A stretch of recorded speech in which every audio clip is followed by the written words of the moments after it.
Digital online class में आपका अभिनंदन, आपका स्वागत। तो मैंने आपको पता है संघीय व्यवस्था पूरा करा दिया और आज टॉपिक है आपको पता है संसद, जो आपको पता है दूसरी इकाई का पहला टॉपिक है। दूसरी इकाई का कौन सा? बे बा का दूसरी इकाई का पहला टॉपिक। हालांकि मैंने क्लास में ये करा दिया है, फिर भी मैं आपको जो ऑनलाइन क्लास से बच्चे ले रहे हैं उनके लिए उपलब्ध है संसद। तो आपको पता है संविधान के अनुच्छेद 79 में संसद शब्द का क्या मिलता है? उल्लेख मिलता है। इस चीज़ को आपको ध्यान में रखना है। तो संविधान के अनुच्छेद 79 में संसद शब्द का क्या मिलता है? उल्लेख। इस चीज़ को आपको ध्यान में रखना है। और आपको पता है संसद दो सदनों से मिलकर बनती है, एक तो कौन सा? लोकसभा, और एक कौन सा? राज्यसभा। इनसे मिलकर बनती है। और एक इसका अंग होता है राष्ट्र अभिन्न अंग, जिसको बोलते हैं अभिन्न अंग। तो अभिन्न अंग कौन सा आपको पता है? राष्ट्रपति। इनसे मिलकर क्या बनती है? संसद बनती है। इस चीज़ को आपको ध्यान में रखना है। तो संविधान के अनुच्छेद 79 में संसद शब्द का क्या मिलता है? उल्लेख। और ये संसद दो सदनों से मिलकर बनती है, राष्ट्रपति और लोकसभा से। तो ये ध्यान में रखना है। अलग अलग नामों से इन संसद को अलग अलग देशों में अलग अलग नामों से जाना जाता है। तो संसद और लोकसभा, राज्यसभा। उसके बाद में देखिए आपको टॉपिक संसद किसी भी लोकतांत्रिक शासन में सरकार के 3 अंग होते हैं। एक व्यवस्थापिका, व्यवस्थापिका दो तो सदनों से, एक लोकसभा, एक राज्यसभा और एक राष्ट्रपति। तो व्यवस्थापिका, कार्यपालिका और न्यायपालिका। सरकार के कितने अंग होते हैं? 3 अंग होते हैं। एक व्यवस्थापिका होती है, एक कार्यपालिका होती है, न्यायपालिका। व्यवस्थापिका को प्रत्येक देश में अलग अलग नामों से जानते हैं। मैंने आपको बता दिया था कि जर्मनी में इसको बुंडस्टैग कहते हैं, जापान में इसको डाइट कहते हैं। तो अलग अलग नामों से। तो आपको पता है व्यवस्थापिका, कार्यपालिका, न्यायपालिका। व्यवस्थापिका प्रत्येक देश में अलग अलग नाम होते हैं। जैसे ब्रिटेन में इसको पार्लियामेंट कहते हैं। ब्रिटेन में इसको क्या कहते हैं? पार्लियामेंट। जापान में इसको क्या कहते हैं? डाइट। अमेरिका में इसको क्या कहते हैं? कांग्रेस। और जर्मनी में इसको क्या कहते हैं? बुंडस्टैग। ये संसदों के क्या है? नाम है। तो व्यवस्थापिका, कार्यपालिका और न्यायपालिका। तो व्यवस्थापिका प्रत्येक देश में अलग अलग नाम, जैसे ब्रिटेन में पार्लियामेंट बता दिया, अमेरिका में आपको पता है कांग्रेस कहते हैं, इसको कांग्रेस के नाम से जाना जाता है अमेरिका में। और व्यवस्थापिका, कार्यपालिका और न्यायपालिका। तो व्यवस्थापिका प्रत्येक देश में अलग अलग नामों से जानते हैं। जैसे ब्रिटेन में से पार्लियामेंट, संयुक्त राज्य अमेरिका में कांग्रेस, जापान में डाइट, जर्मनी में बुंडस्टैग, ईरान में मजलिस कहते हैं। और आपको पता है रूस में इसको डूमा कहते हैं। तो अलग अलग देशों में अलग अलग नाम से संसद को नाम से जाना जाता है। तो भारत की व्यवस्थापिका को संसद कहा जाता है। और भारत की जो व्यवस्थापिका थी उसका नाम क्या है? संसद। तो जिसका गठन संविधान के अनुच्छेद 79 में, 79 में। तो आपको ध्यान, संविधान के अनुच्छेद 79 में संसद शब्द का क्या है? उल्लेख किया गया है, जिसके अनुसार भारतीय संघ के लिए एक संसद होगी। तो आपको बताया संविधान के अनुच्छेद 79 में कहा है कि भारतीय संघ के लिए एक संसद होगी, जो राष्ट्रपति दो सदनों से मिलकर बनेगी, जिनके नाम राज्यसभा और लोकसभा होंगे। तो आपको बताया राज्यसभा को तो कौन से सदन कहते हैं? राज्यसभा को, हाँ बोलिए, हेलो, हाँ। तो अनुच्छेद 79 में कहा गया है कि जिसके अनुसार भारतीय संघ के लिए एक संसद होगी, जो राष्ट्रपति और दो सदनों से मिलकर बनेगी, जिनके नाम राज्यसभा और लोकसभा होंगे। इस प्रकार राष्ट्रपति भारतीय संघ की कार्यपालिका का संवैधानिक प्रमुख होने के साथ, आपको पता है इस प्रकार राष्ट्रपति भारतीय संघ की कार्यपालिका का संवैधानिक प्रमुख होने के साथ ही संघीय व्यवस्थापिका अर्थात संसद का भी क्या होगा? अभिन्न अंग होगा। इसलिए हम जानते हैं ये व्यवस्था नितांत संसदीय शासन प्रणाली के अनुरूप है। भारत में आधुनिक रूप में लोकतंत्र संसद के रूप में प्रतिनिधि संस्थाओं की स्थापना ब्रिटिश शासन की क्या है? स्थापना है। हालांकि प्रतिनिधि निकाय और लोकतांत्रिक स्वतंत्र संस्था भारत में प्राचीन काल से क्या रही थी? विद्यमान रही थी। इस चीज को आपको ध्यान में रखना है कि प्राचीन भारत में इन संस्थाओं को इन नाम से जाना जाता था। तो इस चीज को भी आपको ध्यान में रखना है कि संस्थाओं की आधुनिक रूप में लोकतंत्र और संसद के रूप में प्रतिनिधि संस्थाओं की स्थापना ब्रिटिश शासन की देन थी। हालांकि प्रतिनिधि निकाय और लोकतांत्रिक स्वशासी संस्थाएं भारत में प्राचीन काल से क्या रही थी? विद्यमान रही थी। इस चीज को आपको समझना है। ऋग्वेद में, ये मैंने आपको बताया दिया, ऋग्वेद आर्यों का सबसे प्राचीनतम ग्रंथ था। भारत के हिंदुओं का सबसे प्राचीनतम ग्रंथ किसको माना जाता है? ऋग्वेद को माना जाता है। और आपको बताया ऋग्वेद विद धातु से बना है, जिसका शाब्दिक अर्थ होता है वेद है। वेद विद धातु से बना है, जिसका शाब्दिक अर्थ होता है ज्ञान। तो आपको पता है ऋग्वेद में सभा और समिति नामक दो संस्थाओं का क्या मिलता है, उल्लेख मिलता है। तो हम कहेंगे कि यार क्वेश्चन आ सकता है कि प्राचीन समय में ऋग्वेद लोकसभा और राज्यसभा को किस नाम से जाना जाता था। तो ऋग्वेद में सभा और समिति नामक दो संस्था को लेकर आता था। समिति आधुनिक लोकसभा के सदृश मानी जा सकती थी, तो हम कहेंगे समिति थी नहीं, वो लोकसभा के समान थी। तो आपको पता है समिति को प्राचीन समय में लोकसभा का दर्जा दिया गया था, जबकि सभा विशिष्ट लोगों का संगठन होती थी। सभा में विशिष्ट जो लोग होते थे वो सभा में होते थे, जिसका स्वरूप आजकल की राज्यसभा से मिलता जुलता है। उसके बाद में है पृष्ठभूमि, कि भाई पृष्ठभूमि क्या थी इसकी। ये भी बहुत शानदार टॉपिक है, परीक्षा की दृष्टि से बहुत महत्वपूर्ण माना जाता है। तो आपको पता है ब्रिटिश शासन के दौरान जब अंग्रेजों का भारत में क्या था, शासन था, तो ब्रिटिश शासन के दौरान विभिन्न अधिनियमों के द्वारा भारत में संसदीय परंपराओं को सीमित मुख्यतः अनुत्तरदायी रूप में लागू करने की प्रक्रिया क्या हुई थी, प्रारंभ हुई थी। तो हम कहेंगे ब्रिटिश शासन के दौरान विभिन्न अधिनियमों के द्वारा भारत में संसदीय परंपराओं को सीमित एवं मुख्यतः अनुत्तरदायी रूप में लागू करने की प्रक्रिया हुई। 1833 के चार्टर अधिनियम, ये ध्यान रखना, 1833 के चार्टर अधिनियम के द्वारा हमारे भारत में कुप्रथा थी जिसका नाम था दास प्रथा। इस दास प्रथा को क्या कर दिया था, समाप्त कर दिया था। यह हम कहेंगे 1833 के अधिनियम के द्वारा हमारे भारत में विधि आयोग बना दिया था, और प्रथम विधि आयोग का अध्यक्ष था लॉर्ड मेकाले। मेकाले को विधि आयोग का अध्यक्ष बनाया, और 1833 के 60 में 10 लाख छात्रवृत्ति दी थी कि भारतीय लोग बाहर पढ़े और उनके छात्रवृत्ति का फायदा मिले।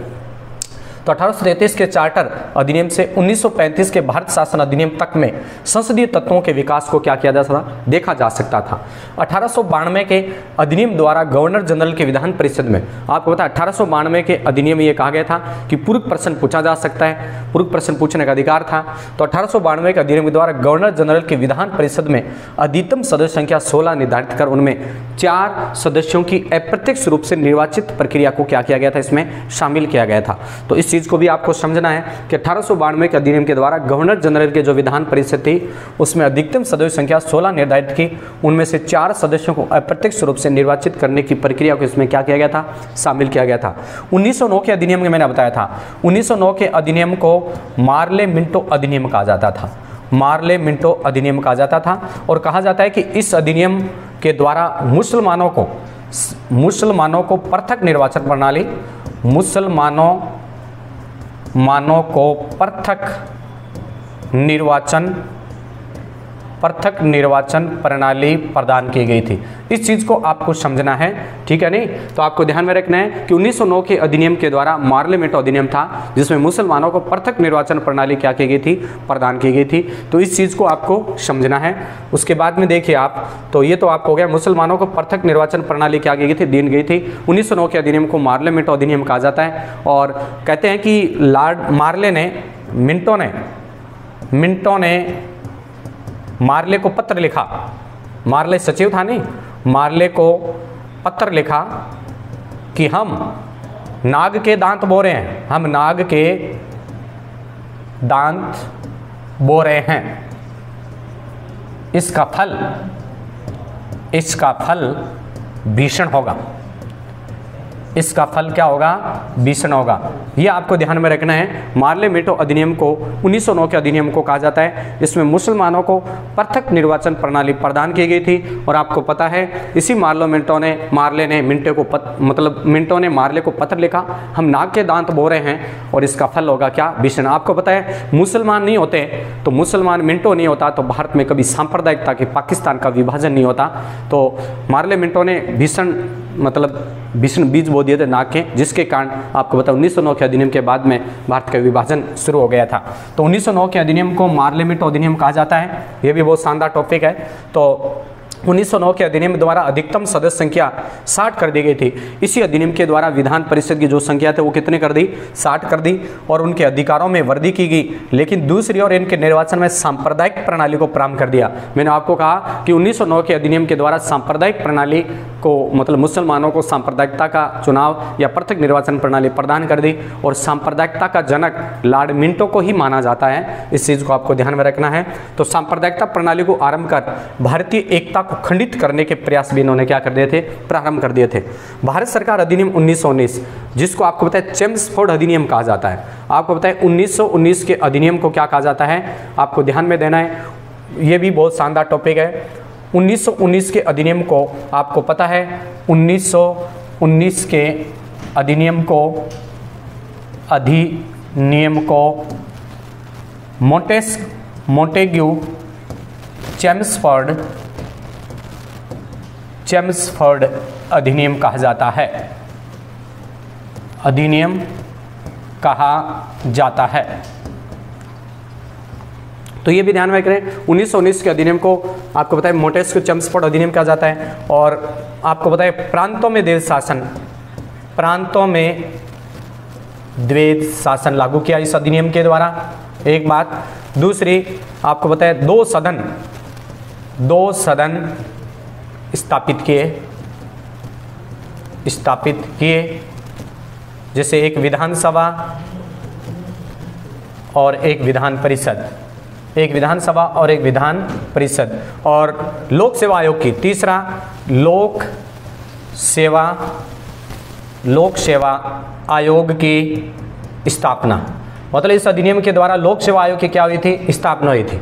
ये चीज़ आपको ध्यान में रखना है। 1919 के अधिनियम को मोंटेस्क्यू चेम्सफोर्ड अधिनियम कहा जाता है। उस समय मोंटेस्क्यू सचिव था, चेम्सफोर्ड वाइसराय था। और आपको पता है 1919 प्रांतों में द्वैध शासन लागू किया गया था। दो सदन मतलब विधानमंडल के दो अंग, एक विधानसभा और एक विधान परिषद स्थापित की, और एक लोक सेवा आयोग की भी इस अधिनियम के द्वारा क्या हुई थी, स्थापना। इस चीज़ को आपको 1919 के अधिनियम को आपको पता है, ये समझ में आया कि 1919 पीछे पड़े 1919 के अधिनियम एक सदनीय विधान परिषद के स्थान पर द्विसदनीय विधानमंडल बनाया गया, एक विधानसभा और एक विधान परिषद, जिसमें एक था राज्य परिषद, दूसरा थी विधानसभा। तो आपको पता है एक विधानसभा थी, एक विधान परिषद थी।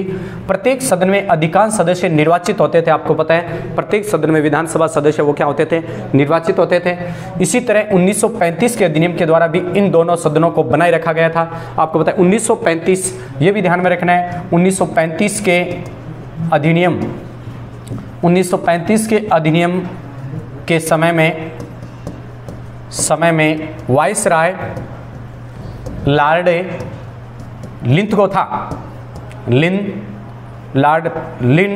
लिथंगो था। तो आपको पता है उस समय भारत का वाइसराय कौन था, लॉर्ड लिथंगो था। और 1935 के अधिनियम एक श्वेत पत्र आया था 1933 में, परवर समिति ब्रिटिश समिति एक नियुक्त की गई थी। श्वेत पत्र पर ये प्रारूप लागू हुआ था। तो ये चीज़ आपको क्या रखनी है, ध्यान में रखनी है। तो 1935 के अधिनियम के द्वारा रिजर्व बैंक की स्थापना हुई थी। 1935 के अधिनियम के द्वारा भारत में केंद्र में द्वैध शासन लागू हुआ था। 1919 में प्रांतों में, तो उसमें 1935 में केंद्र में द्वैध शासन और प्रांतीय स्वायत्ता का अधिकार मिला। रिजर्व बैंक की स्थापना हुई थी इस अधिनियम के द्वारा। और म्यांमार को, जिसको वर्मा बोलते हैं, वो भारत से क्या किया गया था, अलग। सिंध और उड़ीसा को राज्य बनाए गए थे। ये 1935 सबसे बड़ा अधिनियम था, जिसका 3/4 भारतीय संविधान प्रभावित था। इससे भारतीय संविधान इससे क्या था, प्रभावित था। भारतीय संविधान इससे क्या था, प्रभावित। 75% संविधान इससे क्या था, 1935 के अधिनियम से प्रभावित था। इस चीज़ को आपको ध्यान में रखना है कि 1935 के अधिनियम के द्वारा भारतीय संविधान 75% क्या था, प्रभावित था। 1935 के अधिनियम में केंद्र में द्वैध शासन और प्रांतीय स्वायत्ता और रिजर्व बैंक की स्थापना, और बर्मा को भारत से अलग किया गया, सिंध और उड़ीसा को राज्य बनाए गए, और सांप्रदायिक आंग्ल सिख भारतीय सभी को निर्वाचन प्रणाली प्रदान की गई। वह कौन सा अधिनियम के था, 1935। इसी तरह 1935 के अधिनियम के द्वारा इन दोनों सदनों को बनाए रखा गया। हालांकि इनकी सदस्य संख्या और अधिकारों में पर्याप्त बढ़ोतरी की गई, फिर भी उत्तरदायी शासन का रूप अभी भी क्या था, खंडित था। तो आपको पता है उत्तरदायी शासन भी क्या हो रहा था, खंडित हो रहा था। तो मतदाताओं की संख्या संपत्ति के आधार पर बहुत सीमित होते थे। तो आपको पता है मतदाताओं की जो संख्या थी वो संपत्ति के आधार पर क्या थी, बहुत सीमित थी। केवल 15% लोगों को ही वोट देने का क्या था। अब एक आपको ऐसे भी पूछ सकता है, महिलाओं को वोट देने का अधिकार किस अधिनियम की देन थी। 1919 के अधिनियम के द्वारा भारतीय महिलाओं को वोट देने का क्या मिल गया था, अधिकार। 1919 से पहले भारतीय महिला वोट नहीं दे सकते थे। 1919 के अधिनियम के द्वारा महिलाओं को वोट देने का क्या मिला, अधिकार मिला। तो केवल 15% लोगों को वोट देने का क्या था, अधिकार था। उस समय में मतदाता सांप्रदायिक और व्यवसायिक आधार पर विभिन्न वर्गों में बंट गए थे, और स्वाभाविक रूप से भारतीय संविधान गठित होने वाली संसद में सभी अलोकतांत्रिक तत्वों को हटाया गया और इसे लोकतांत्रिक मूल्यों के अनुरूप बनाया गया था। उसके बाद में संसद का गठन, ये बहुत शानदार टॉपिक है। तो आपको पता है संसद का मैंने बता दिया, संविधान के अनुच्छेद 79 में संसद का क्या है, गठन है। देखो जैसे पूर्व में उल्लेखित है संसद का गठन संविधान के अनुच्छेद 79 के द्वारा। तो मैंने आपको पहले ही पढ़ाया कि संविधान के अनुच्छेद 79 में संसद शब्द का उल्लेख मिलता है, जो लोकसभा और राज्यसभा से मिलकर बनती है। इस चीज़ को आपको ध्यान में रखना है कि जो लोकसभा और राज्यसभा से क्या होती है, मिलकर बनती है। उसके बाद में देखिए तो संसद का गठन संविधान के अनुच्छेद 79 के द्वारा किया गया, जिसके अनुसार राष्ट्रपति के अलावा संसद के दोनों सदन होंगे, एक राज्यसभा जिसको आपको पता है उच्च सदन कहेंगे, क्या कहेंगे, उच्च सदन, और लोकसभा को निम्न सदन कहेंगे, क्या कहेंगे, निम्न सदन। ये चीज़ आपको ध्यान में रखनी है। लोकसभा को तो कहेंगे निम्न सदन, राज्यसभा को कहेंगे उच्च सदन, ठीक है। उसके बाद में देखिए आप तो संसद, राज्यसभा और लोकसभा राष्ट्रपति की व्यवस्थापिका का अंग होने के नाते क्या क्या करते होंगे, उसका उल्लेख राष्ट्रपति की विधायी शक्ति के अंतर्गत किया गया था। अतः अब हम संसद की प्रक्रिया, दोनों सदनों के गठन और कार्य शक्तियों का क्या करेंगे, अध्ययन करेंगे। अब है संसद के सदस्य होने की योग्यता, तो आपको इसमें आगे आर्टिकल्स लगा लेना है। अनुच्छेद 84 में संसद सदस्यों की योग्यता मिलती है। संसद में दोनों ही सदन आ जाते हैं, लोकसभा और राज्यसभा। तो आर्टिकल्स आपको पता है 84 में ये आपका उल्लेख किया गया है कि संसद सदस्य की योग्यता होनी चाहिए, वो भारत का क्या होना चाहिए, नागरिक होना चाहिए। तो संसद सदस्य होने की योग्यता, संविधान ने संसद का सदस्य होने के लिए निम्नलिखित योग्यताएं थी। उसे भारत का नागरिक होना चाहिए। लंबे समय से देश में ये मांग की जाती है कि देश के सर्वोच्च पदों पर जन्मजात भारतीय आसीन होना चाहिए, कि भाई पुराने समय से ये बात चल रही है कि भारतीय संसद पर वही व्यक्ति होना चाहिए जो जन्मजात भारतीय हो। तो लंबे समय से देश में ये मांग की जा रही है कि देश के सर्वोच्च पदों पर जन्मजात भारतीय आसीन होना चाहिए। कई देशों में ऐसा प्रावधान है कि यद्यपि भारतीय संविधान में ऐसा उल्लेख अभी तक नहीं है, उसे राज्यसभा के स्थान के लिए न्यूनतम, राज्यसभा सदस्य बनने के लिए न्यूनतम आयु होनी चाहिए 30 वर्ष, और राज्यसभा के लिए न्यूनतम 30 वर्ष, और लोकसभा के लिए 25 वर्ष न्यूनतम सदस्य। 25 वर्ष का व्यक्ति लोकसभा सदस्य बन सकता है, 30 वर्ष का आयु का राज्यसभा का व्यक्ति सदस्य बन सकता है। तो यद्यपि भारतीय संविधान में ऐसा उल्लेख अभी तक नहीं है, उसे राज्यसभा के स्थान के लिए न्यूनतम 30 वर्ष की आयु का और लोकसभा के लिए स्थान के लिए न्यूनतम 25 वर्ष की आयु होनी चाहिए। उनके पास अन्य ऐसी योग्यता होनी चाहिए जो संसद निर्धारित करे। तो पहले तो वह भारत का नागरिक होना चाहिए, लोकसभा सदस्य बन रहा है तो उसकी 25 वर्ष होने चाहिए, राज्यसभा यदि व्यक्ति सदस्य बन रहा है तो 30 वर्ष होने चाहिए, और संसद और भी कोई योग्यता अन्य निर्धारित कर रही है तो वो उसका भी पालन करें और इन संसद उनको निर्धारित करें। इसके अतिरिक्त कोई विकृत चित्त, पागल या दिवालिया न हो, मतलब कोई व्यक्ति पागल और दिवालिया संसद का सदस्य नहीं बन सकता। तो ये भी चीज़ ध्यान में रखनी है। इसके अतिरिक्त कोई विकृत चित्त व्यक्ति या अनुचित दिवालिया पागल संसद का क्या नहीं बन सकता, सदस्य नहीं हो सकता। कोई व्यक्ति, आगे देखिए, कोई व्यक्ति एक समय में संसद के दोनों सदनों का सदस्य नहीं हो सकता। ये भी ध्यान में है कि एक व्यक्ति दोनों सदनों का क्या नहीं हो सकता, सदस्य नहीं हो सकता। तो कोई व्यक्ति एक समय में संसद के दोनों सदनों का सदस्य नहीं हो सकता। कोई व्यक्ति अधिकतम 2 स्थानों में से लोकसभा का चुनाव लड़ सकता है, मतलब एक व्यक्ति लोकसभा चुनाव, एक स्थान नहीं 2 स्थानों से चुनाव, लोकसभा चुनाव लड़ सकता है, लेकिन तब 1 माह के भीतर उसे एक स्थान रिक्त माना जाएगा। बहुत शानदार क्वेश्चन है। तो कोई व्यक्ति एक समय में संसद के दोनों सदनों का सदस्य नहीं हो सकता। कोई व्यक्ति अधिकतम 2 स्थानों से लोकसभा का चुनाव लड़ता है, यदि वह 2 स्थानों से निर्वाचित होता है तब 1 माह के भीतर उसे एक स्थान रिक्त करना माना जाता है। वो शानदार टॉपिक है, इसको समझना है आपको। संविधान की 10वीं अनुसूची के अनुसार किसी संसद सदस्य को दल बदल दोषी पाए जाने पर सदस्य को बर्खास्त किया जा सकता है। इसके अलावा सदस्य के चुनावी अपराध या चुनावी भ्रष्ट आचरण को दोषी सिद्ध होने पर सदस्यता को बर्खास्त किया जा सकता है। तो इस चीज़ को भी आपको ध्यान में रखनी है कि कोई भी व्यक्ति 2 सदनों से चुनाव लड़ता है तो वो शानदार टॉपिक है, ये अच्छा पूछा जा सकता है आपको। तो कोई व्यक्ति एक समय में संसद के दोनों सदनों का सदस्य नहीं हो सकता। कोई व्यक्ति एक समय में संसद के दोनों सदनों का सदस्य नहीं हो सकता। कोई व्यक्ति अधिकतम 2 स्थानों से लोकसभा चुनाव लड़ सकता है और दोनों स्थानों में से निर्वाचित हो जाता है, तब 1 माह के भीतर उसे एक स्थान से रिक्त करना होगा। संविधान की 10वीं अनुसूची के अनुसार संसद सदस्य को दल बदल दोषी पाए जाने पर सदस्यता से बर्खास्त किया जा सकता है। इसके अलावा सदस्य चुनावी अपराध या चुनाव में भ्रष्ट आचरण का दोषी है तो सदस्यता से इसको क्या किया जा सकता है, बर्खास्त किया जा सकता है।